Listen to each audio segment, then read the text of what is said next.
아, 테스형 부동산이 왜 이래? 라는 제목으로 지속적으로 시리즈를 만들어 볼까 합니다. 자, 부동산. 전 국민이 부동산에 관심이 없는 분은 없습니다. 부동산이라는 것이 기본적으로는 우리에게 자산적 이득 혹은 자본주의 사회에서 경쟁력에서 살아남는 어쩌면 유일한 담보가 되어왔던 것이 부동산이다. 2020년도에 그리고 문재인 정부가 들어서고 난 이후에 부동산 가격, 특히 도심의 집값이 폭등을 했습니다. 가장 많이 오르는 것이 20년대 말 기준으로, 사실 20년도에는 세종시였죠. 세종시는 데이터상으로도 통계상으로도 거의 40~50%가 오른 것으로 나타나고 있습니다. 서울의 집값은 통계적으로는 10%대 혹은 그 이하대로 상승한 것으로 나타나지만, 사실은 문재인 정부 들어서고 난 다음에 약 50%, 적게는 30% 정도 올랐다고 봐도 전혀 무리가 없습니다. 약 40% 정도 올랐죠, 평균 내서.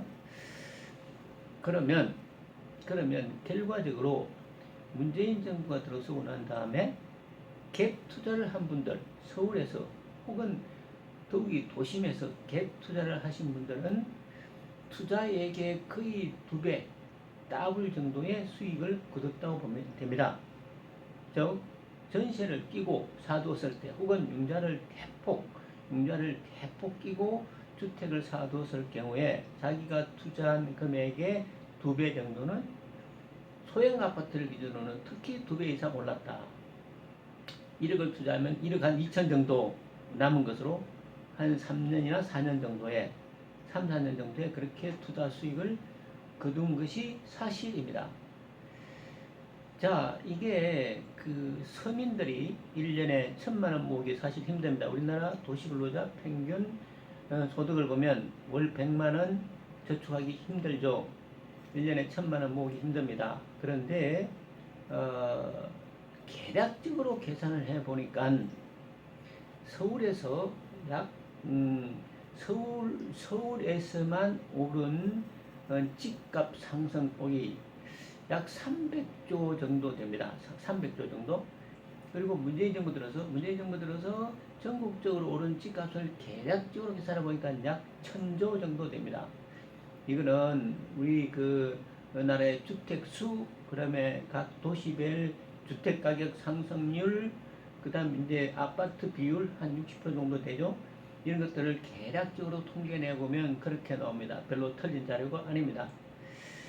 그래서 부동산으로 소위 대박을 친 게 문재인 정부다. 이렇게 봐도 과언이 아닙니다. 참여정부, 노무현 정부 때도 서민정부이기 때문에 집값이 잡힐 줄 알았죠. 그런데 참여정부 때, 노무현 정부 때 집값이 가장 많이 올랐고, 문재인 정부 들어서 똑같이 대자뷰를 했습니다. 집값이 적게는 2배, 많게는 3배까지 오른 지역도 없잖아 있다.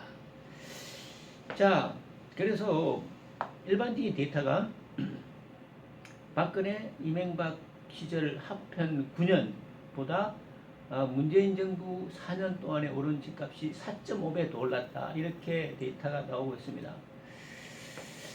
자, 그래서 그야말로 테스형 부동산이 왜 이래라는 말이 아주 실감나게 들리는, 실감을 느낄 수밖에 없는 이런 시절을 우리는 살고 있다. 자, 그 정책적 실패라든지 아니면 이러한 것들이 세계적인 추세인가 아니면 우리 국내만의 문제인가 하는 것들은 차치하고서라도 결과적으로 이렇게 된 것은 다분히 문제가 많습니다. 다분히 문제가 많죠. 이게 소위 말이 잘 안 되는 겁니다. 그런데 문제는 우리가 이 시점에서 정부의 정책을 탓하는 것이 무슨 의미가 있겠느냐. 수요자, 소비자, 도시적 삶을 살아가는 사람들은 이제 정부가 어떻게 정책을 펼 것이며 앞으로 부동산 정책은 부동산 집값은 어떻게 변할 것인가가 더 큰 과제이자 관심사이죠. 당연히 집 없는 사람은 집값이 툭 떨어졌으면 좋겠고, 집 있는 사람은 오르는 것도 별로 달갑지 않다라고 말을 합니다. 왜 그런가? 내 집만 오르는 게 아니기 때문에 오르는 것도 별로 달갑지 않다라고 말을 하는데, 그런데요, 이게 참 우세할지 우려할지 어떤 정치인의 말처럼 모르겠지만, 집값이 오르면요 연금값이 똑같이 오릅니다. 집값이 2배로 오르면요 주택연금을 내면요 연금이 거의 두 배로 나와요. 이거 전혀 나쁜 일은 아니죠. 그 참 웃고픈 얘기죠. 연금을 주택연금을 100만 원 받던 사람이 150만 원, 200만 원 준다 그러면 이게 나쁜 소식은 아니지 않습니까? 상대적으로 집 없는 사람이 그만큼 손해를 보고 산다는 거죠. 그래서 집을 한 채가 있는 사람들은 오르든 말든 별로 관심이 없겠다라고 하지만, 그래도 이런 결과가 나타나고, 특히 다주택자들 말이죠. 다주택자들. 청와대 참고도 30%가 다주택이고, 국회의원 데는 거의 40% 정도가 다주택이다라는 자료가 이전에 나온 적이 있었는데, 다주택자들은요 집 가지고 소위 떼돈을 버는 겁니다. 그럴 수밖에 없죠. 절대로 바람직한 세상은 아니다. 절대로 바람직한 결과는 아니다. 라는 건데, 자, 이번에는 그러면 문제는 앞으로 집값이 어떻게 될 것인가의 문제인데, 2020년도 말 기준으로 많이 올랐습니다. 지방도 올랐죠. 울산, 대구, 경북, 대전, 부산. 자, 어디든 할 것 없이 많이 올랐다. 이제 우리 노래 서울, 대전, 대구, 부산 찍고가 있죠. 지금은요 2020년 말 기준으로, 혹은 2021년 초 기준으로 이제는 서울, 강남에서 시작된 집값이 서울 전역을 휩쓸더니, 이것이 해운대로 해서 대전으로 해서 이렇게 한 바퀴 돌고 다시 서울, 강남으로 다시 올라왔습니다. 지금 또 8주째인지 상승하고 있다 그러죠. 2021년도에는 집값이 어떻게 될 것인가? 아마도 또 오를 것 같다라는 것이 결론입니다. 물론 이 결론을 믿고 말고는 이제 우리 자신의 몫이죠. 절대로 믿고 투자해서는 안 되겠죠. 본인이 판단해야 될 일이지만, 제가 볼 때는 또 오를 것 같다. 왜 그런가? 일단 금리가 미 연준이 얘기했습니다. 3년 4년 동안 코로나의 영향으로 3, 4년 동안 금리가 오를 가능성이 거의 없다. 결국 무슨 얘기냐? 빚내서 투자를 하더라도 부담이 되지 않는다는 얘기죠. 두 번째, 서울의 주택 공급이 절대적으로 부족합니다. 보통 1년에 우리 지난 10년, 20년 동안 보면요 연 30만 가구가 지속적으로 필요합니다. 이게 이제 가구가 분화되고 수명이 연장되면서 출산율은 낮아지지만, 이런 영향 때문에 연 30만 가구가 최소한도 필요한데, 그렇게 되면요 수도권에서 15만 가구 정도 지어야 되고, 서울에서 7, 8만 가구 정도 지어야 되는데, 사실상 일반 민간인들이 내놓는 자료를 보면요 서울에 2, 3만 가구밖에 지속적으로 공급이 안 됐다. 공급 부족입니다. 그러면 앞으로는 공급이 증가될 것인가? 얘기는 증가시킬 것이라고 말하지만 사실은 어렵다. 지금 여러 가지 상황을 봐서는 상당히 어렵다. 정치적인 문제도 있고 상당히 어렵다는 거죠. 정부가 의도적으로 집값을 안 올린다든지, 정부가 의도적으로 집값을 잡는다든지 하는, 아니면 세금을 많이 거두기 위해서 계속적으로 집값을 올려놓고 집값을 올리면서 세율만 높인다든지 하는 얘기는 차치하고서라도 객관적 사실로 보면 서울의 집값은요 공급이 앞으로도 넉넉할 것 같지 않습니다.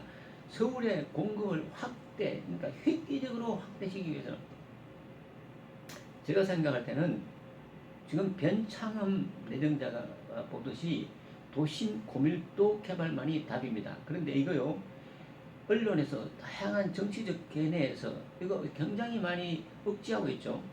그 사람의 개인적인 뭐 윤리 도덕 감정이라든지 뭐 신념이라든지 이게 문제가 아니라 그 사람의 정책 의지는 도심 고밀도 개발인데 저는 그게 맞다고 봅니다. 도심에다가 집을 엄청 지어야 돼요. 도시 외곽에도 지으면 안 됩니다. 도심에다가 소형, 소중형을 어마어마하게 뭐 분양이든 임대든 영구 임대든 뭐 일반 분양이든 좋습니다. 많이 지어서 집이 도심에 남아 돌아갈 정도로 아파트 집도 이제 뭐 저기 빌라 뭐 뭡니까 다가구 이런 거 알죠? 뭐 연립 다세대 이거 말고 아파트를 70층, 80층, 50층, 60층으로 엄청 지어대서 집이 남을 정도가 돼서 기존에 집을 많이 가지고 있는 사람들이 그 차별화된 주택이 아니고 일반 주택으로서는 세놓기가 좀 곤란하다 할 정도가 되면요, 집값은 내려갑니다. 그것 말고는 어떤 정책도 무효한데 제가 볼 때는 그런 정책이 시행될 가능성이 상당히 적다라는 겁니다. 그래서 자, 집값이 앞으로 오를 것인가 내릴 것인가 문제에 있어서 금리, 공급량, 그 다음에 이제 세 번째가 관련되는 주택 세금이죠. 물론 많이 올랐습니다. 보유세 많이 올렸죠. 양도세 올렸습니다. 양도소득세는요, 팔 때 양도 차익이 발생하면 내는 세금이기 때문에 급 내지 않습니다. 왜냐하면 남은 금액에서 내는 금액이라서요. 그럼 보유세는 가지고 있으면 매년 부과되는 세금인데 이거요, 일반적으로 미국의 3분의 1, 아주 극단적으로 보면 한 5분의 1 정도밖에 안 된다고 생각합니다. 물론 뭐 학교마다 좀 다르죠. 학교마다 다른 게 아니라 이게 데이터마다 좀 다르지만